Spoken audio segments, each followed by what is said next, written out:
प्यारे बच्चों, स्वागत है आपका हमारे चैनल पे। और जिन बच्चों ने अभी तक चैनल को सब्सक्राइब नहीं किया है वो चैनल को सब्सक्राइब कर लें, शेयर कर दें। और जो आज पहली बार चैनल पे आए हैं या विजिट कर रहे हैं वो भी चैनल को सब्सक्राइब करें और लाइक कर दें। तो शुरू करते हैं हमारा टॉपिक, केंजियन विचारधारा में उत्पादन, आय और रोजगार का संतुलन स्तर। 1936 में केंज ने अपनी एक पुस्तक लिखी, the general theory of employment, interest and money. इस बुक में केंज ने इनकम, एम्प्लॉयमेंट और आउटपुट का एक सिद्धांत दिया, आय, रोजगार और उत्पादन के स्तर के निर्धारण का एक सिद्धांत दिया। इस सिद्धांत में उन्होंने बताया कि जो पूर्ण रोजगार है वो एक स्वतंत्र अर्थव्यवस्था की सामान्य स्थिति नहीं है, अर्थात प्रत्येक अर्थव्यवस्था में बेरोजगारी पाई जाती है और उस बेरोजगारी को दूर करने के लिए जो परंपरावादी सिद्धांत थे वो काफ़ी नहीं है, अर्थात वो कारगर सिद्ध नहीं होते। उनकी जो विचारधारा थी वो 1930 की महामंदी पर आधारित थी, जिसमें 1930 में जब महामंदी आई, विश्व महामंदी आई, तो सभी देशों ने परंपरावादी जो अर्थशास्त्री थे उनके साधनों को अपनाया, जैसे ब्याज में कमी करना, मजदूरी में कटौती करना। लेकिन ये सभी जो उपाय थे वो सिद्ध साबित नहीं हुए, अर्थात ये कारगर साबित नहीं हुए और मंदी फैलती चली गई। तो इस अनुभव के आधार पे जे.एम. केंज ने यह बताया कि जो मंदी स्थिति है, जो बेरोजगारी स्थिति है, वो ब्याज में कमी या मजदूरी में कटौती से दूर नहीं होगी, बल्कि उसके लिए जो प्रभावपूर्ण मांग है उसमें वृद्धि करना जरूरी है, उसको बढ़ाना आवश्यक है। अब प्रभावपूर्ण मांग क्या होती है?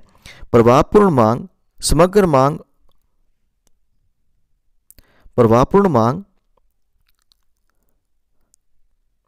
समग्र मांग और समग्र पूर्ति का वो स्तर होता है जहां पर ये दोनों बराबर होते हैं, अर्थात जिस स्तर पर समग्र मांग और समग्र पूर्ति बराबर होते हैं उसी स्तर को प्रभावपूर्ण मांग कहा जाता है। तो बेरोजगारी को दूर करने के लिए आवश्यक है कि प्रभावपूर्ण मांग को बढ़ाया जाए। केंज के अनुसार जो कुल मांग है उसमें दो प्रकार की मांग शामिल होती है, उपभोग वस्तुओं की मांग और पूंजीगत वस्तुओं की मांग। अब क्योंकि अल्पकाल में जो उपभोग होता है वो स्थिर रहता है, उपभोग में परिवर्तन नहीं होता, क्योंकि जो उपभोग है वो बहुत से तत्वों पर निर्भर करता है, जैसे आय, आदत, फैशन, और अल्पकाल में ये सब स्थिर रहते हैं, इसलिए उपभोग भी लगभग स्थिर रहता है। अतः समग्र मांग को बढ़ाने के लिए जो निवेश मांग है, जो पूंजीगत वस्तुओं की मांग है, उसको बढ़ाया जाना चाहिए ताकि कुल मांग बढ़े और कुल मांग बढ़ करके कुल पूर्ति के बराबर हो जाए। अब मंदी के दिनों में क्योंकि लाभ नहीं हो पाता, इसलिए निजी क्षेत्र निवेश नहीं करेगा, निजी क्षेत्र जो है, जो प्राइवेट सेक्टर है, वो इन्वेस्टमेंट नहीं करेगा। तो इस प्रकार के समय में जो सरकार है उसको निवेश करना चाहिए। जब सरकार निवेश करेगी तो सरकार के निवेश करने से जो होगा वो समग्र मांग बढ़ेगी, निवेश बढ़ेगा, इस कारण से समग्र मांग बढ़ेगी और पूर्ण रोजगार स्तर की प्राप्ति होगी। अर्थात परंपरावादियों के बिल्कुल विपरीत केंज ये मानता है कि आर्थिक क्रियाओं में सरकार को हस्तक्षेप या इंटरफेयर करना चाहिए, जहां परंपरावादी ये मानते थे कि सरकार को इंटरफेयर करने की कोई ज़रूरत नहीं है। केंज की विचारधारा को हम दो प्रकार समझ सकते हैं, समग्र मांग और समग्र पूर्ति दृष्टिकोण और बचत और निवेश दृष्टिकोण। तो पहले हम बात करेंगे समग्र मांग और समग्र पूर्ति दृष्टिकोण की।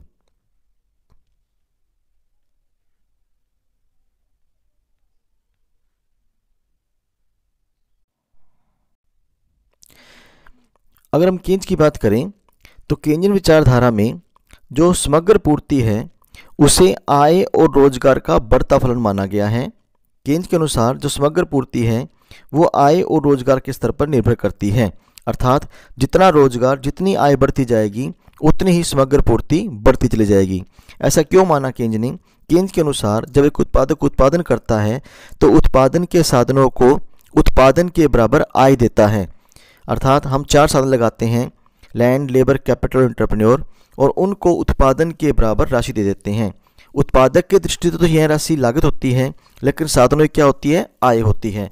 अर्थात ये जो आय है वो जितना उत्पादन किया गया उसके बराबर मानी गई है, इसलिए जो पूर्ति हुई वो आय के क्या होगी? बराबर होगी। इसी प्रकार यह रोजगार के बराबर रहेगी कि जितना रोजगार दिया गया उतनी ही पूर्ति हुई। इस प्रकार से जो समग्र पूर्ति है उसको आय के बराबर माना गया है। जो एस है वो आय के बराबर होगी और आय के दो भाग होते हैं, उपभोग और बचत। आय के हम दो भाग मानते हैं, उपभोग और बचत। अर्थात जो आय होगी उसको या तो कंज्यूम किया जाएगा या उसकी बचत की जाएगी। इस प्रकार से जो समग्र पूर्ति है वो आय और उत्पादन का, आय और रोजगार का बढ़ता हुआ फलन है। ओ वाई एक्सिस पे आय और उत्पादन लिया गया है और ओ एक्सिस पे रोजगार लिया गया है। जो एस वक्र है 45 का एंगल बनाता हुआ बिल्कुल स्ट्रेट जाएगा, अर्थात जितनी रोजगार में वृद्धि होगी उतनी ही पूर्ति में वृद्धि होगी। इस प्रकार से जो एस वक्र है वो रोजगार और आय का बढ़ता हुआ फलन है। अब हम बात करते हैं समग्र मांग फलन की। अगर हम समग्र मांग फलन की बात करें तो केन्ज के अनुसार जो समग्र मांग है वो उपभोग व्यय और निवेश व्यय का जोड़ होता है। उपभोग व्यय और निवेश व्यय का जोड़ माना गया है समग्र मांग। और ये जो समग्र मांग है उसमें दो चीजें मानी गई हैं, उपभोग और निवेश। लेकिन यहाँ पे जो निवेश है उसे समग्र मांग जो है वो दो का जोड़ मानी गई है, उपभोग और निवेश। अब हम बात जानते हैं कि जो उपभोग है शून्य पर भी एक स्वतंत्र उपभोग होता है, इसलिए जो सीसी वक्र है वो ओ एक्सिस को टच करता हुआ बनाया गया है कि अगर आय शून्य होगी तो भी उपभोग का एक न्यूनतम स्तर जरूर रहेगा। अर्थात आय के शून्य होने पर भी व्यक्ति कुछ ना कुछ जरूर खाएगा, चाहे वो भीख मांग कर खाए या पुरानी बचत यूज करे, लेकिन आय के शून्य होने पर भी कुछ ना कुछ जरूर कंज्यूम करेगा। तो इसलिए सीसी वक्र जो है उसको ओ वाई टच करता हुआ दिखाया गया है और ये बढ़ता हुआ फलन है आय का। जैसे आय बढ़ती जाएगी उपभोग भी बढ़ता जाएगा। अब अगर हम निवेश की बात करें तो निवेश जो है वो स्वतंत्र निवेश लिया गया है।